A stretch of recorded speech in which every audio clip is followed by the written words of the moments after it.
สำบายดีพี่น้องนี่แหละชีวิตแรงงานลาวอยู่ในไทยพี่น้องเอ๋ยเนี่ยบ่าวผู้ไทยกลับมาจัดบินพี่น้องเอ๋ยเนี่ยเพิ่นเอาบินมาให้ก็จัดบินพี่น้องนะนี่ก็คือบินเงินสดพี่น้องนะบ่าวผู้ไทยมาจัด4 มัดพี่น้องเอ๋ยเนี่ยก็อุ้มไปใส่ลิฟต์พี่น้องนะเอาไว้หน้าลิฟต์ก่อนแล้วก็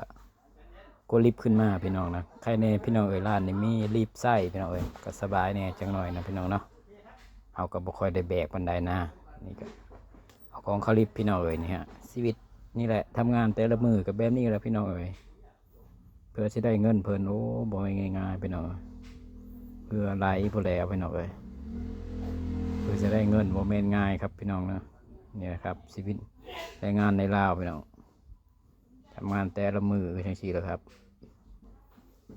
ร้านหลายคู่มือพี่น้องเอ้ยเนี่ยวันหนึ่งก็บ่หลายดอกพี่น้องเนาะพอได้ปนอยู่ครับผมพอได้ปนพอได้